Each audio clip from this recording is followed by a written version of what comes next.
दिल्ली में जहां एक तरफ छठ पूजा जैसे पवित्र त्योहार की तैयारी चल रही है, वहीं दूसरी तरफ एक सवाल बड़ी जोर शोर से पूछा जा रहा है, क्या यमुना वाकई में साफ है? यमुना किनारे इस बार छठ मनाई जाएगी। सरकार पूरी तरीके से प्रतिबद्ध है कि इस बार दिल्ली के छठ व्रतियों को एक बहुत ही सुंदर और ऐतिहासिक छठ पर्व मनाने का मौका मिले। दिल्ली के मुख्यमंत्री चिल्ला चिल्ला के कह रही थी यमुना साफ हो गई, यमुना साफ हो गई। आप देख सकते हैं कितने बड़े पैमाने पे जा रहा है। दिल्ली पोल्यूशन कंट्रोल कमेटी के द्वारा यमुना जी की वाटर क्वालिटी रिपोर्ट पब्लिश की गई है अक्टूबर 2025 की। चर्चा चल रही है, यमुना जी का पानी इसमें गंदगी है, झाग है, बिल्कुल स्वच्छ और निर्मल जल है यमुना जी का। छठ पूजा बिहार वासियों की आत्मा है।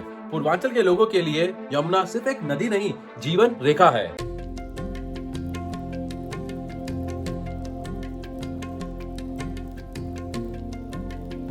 बीजेपी के लीडर्स का कहना है कि उनकी स्कीम जैसे नमामि गंगे यमुना को स्वच्छ करेंगी। 10 सालों में इनसे खुद यमुना की सफाई हुई नहीं और अब 2025 में कह रहे हैं कि यमुना पोल्यूटेड है। रेखा गुप्ता जी और भारतीय जनता पार्टी के अध्यक्ष वीरेंद्र सचदेवा जी और इनके तमाम बड़े बड़े नेता दिल्ली के भोले भाले पूर्वांचलियों को ये बेवकूफ बना रहे हैं कि इन्होंने यमुना को साफ कर दिया है। तो क्या वाकई में यमुना साफ है या सिर्फ फोटो ऑप के लिए मेकअप किया गया है? दिल्ली और यमुना का रिश्ता पुराना है। इतिहास, संस्कृति और स्पिरिचुअलिटी सब इसमें है। आजादी से पहले यमुना का पानी इतना साफ था कि लोग राजघाट और निगम बोध घाट पे नहाते और इस पानी को पीते भी थे।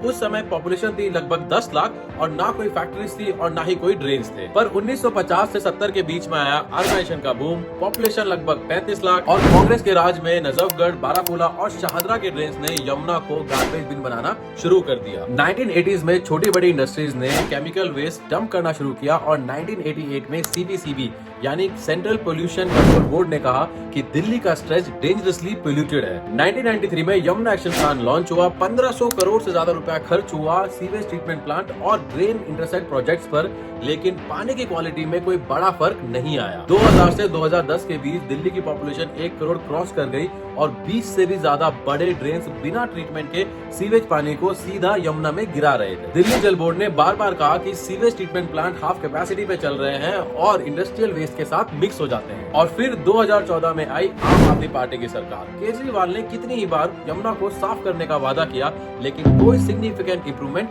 नहीं हुआ। मैं यमुना साफ कर दूंगा। नए सीवर ट्रीटमेंट प्लांट बना रहे हैं। यमुना को साफ करने की जिम्मेदारी मेरी। और सबसे हैरानी वाली बात यह है कि 22 किलोमीटर यमुना का दिल्ली वाला हिस्सा इसकी कुल लंबाई का 2% है, लेकिन 70% पोल्यूशन यहीं से आता है। 2021 से यमुना नदी में सफेद झाग दिखना शुरू हुए छठ पूजा के आसपास और तभी से ही छठ पूजा एक तरह से यमुना की सफाई के दावों का एक सर्टिफिकेट बन गया है। हर साल दिल्ली सरकार और अपोजिशन एक दूसरे के दावों को गलत बताते हुए नजर आती है। पिछले साल बीजेपी के वीरेंद्र सचदेवा अरविंद केजरीवाल को यमुना का पानी पीने के लिए कह रहे थे और इस साल सौरभ भारद्वाज रेखा गुप्ता को यमुना का पानी पीने के लिए कह रहे हैं।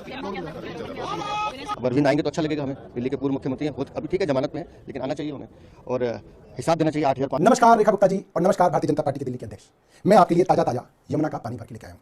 मैं चाहूंगा कि आप इस 1 लीटर पानी को दिल्ली वालों के सामने, खासतौर पे पूर्वांचल के गरीब लोगों के सामने पी के दिखाइए। और बहुत से यूट्यूबर्स और न्यूज रिपोर्टर्स यमुना नदी जाके ग्लास या बोतल में पानी भर के बता रहे हैं कि पानी कितना साफ है या पानी कितना पोल्यूटेड है। आप देख सकते हैं ये यमुना का पानी है और एक साफ बोतल में हम इसको भर रहे हैं और आपको दिखाएंगे कि किस तरीके से जो यमुना का पानी है वो दूषित है। ये पानी मैंने निकाला यहाँ से और पानी आप देखने में एक्सेप्टेबल क्वालिटी का लगता है। ऑब्वियसली मैं इसको पी नहीं सकता, इसमें कोई गंध भी नहीं है उस तरह से। लेकिन DPCC Delhi pollution control committee के अक्टूबर के डेटा ने बताया कि पोल्यूशन कितना बढ़ गया है। फीकल कॉलीफॉर्म 3500 से बढ़ के 21,000 MPN पर 100 ml, biological oxygen demand 13 mg पर लीटर से बढ़ के 37 mg पर लीटर और डिजोल्व ऑक्सीजन कुछ जगह पे 0। मतलब यमुना का पानी मछलियों के लिए भी जिंदा रहने लायक नहीं है। इंसानों की बात तो बहुत दूर की है। पर जहां आम आदमी पार्टी की सरकार हर समय हरियाणा गवर्नमेंट पे ब्लेम डालती थी कि वो जानबूझ के यमुना को पोल्यूट कर रहे हैं, हरियाणा की भारतीय जनता पार्टी की सरकार ने दिल्ली वालों की पानी की सप्लाई डिस्टर्ब करने के लिए हरियाणा से अपने फैक्ट्रियों का सारा पोल्यूशन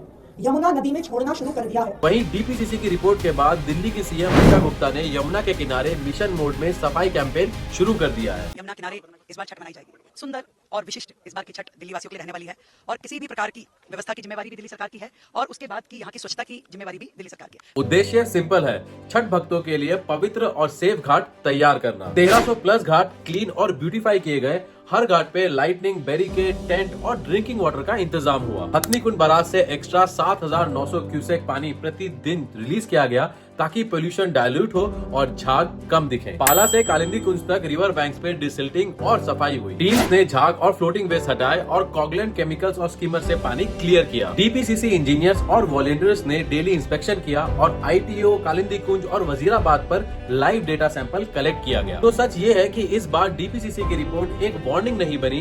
बीजेपी सरकार ने बहानेबाजी ना करके तुरंत एक्शन लिया। तो इन क्लीन अप मेजर्स की वजह से यमुना थोड़ी साफ दिख रही है और छठ के लिए भी लोगों को एक सेफर एनवायरनमेंट मिल रहा है। एक्सपर्ट्स की ये बात बिल्कुल सही है कि ये सारे मेजर्स टेम्पररी हैं, लेकिन सरकार का कहना है कि उनके पास लॉन्ग टर्म सॉल्यूशंस भी हैं, जैसे नमामि गंगे, यमुना एक्शन प्लान 3 और नए sewage treatment plant permanent solution लाएंगे। तो शायद अगले छठ तक ये सवाल पूछने की जरूरत ही ना पड़े कि क्या यमुना वाकई में साफ है, क्योंकि जवाब खुद यमुना ही दे देगी। जय हिंद, जय भारत।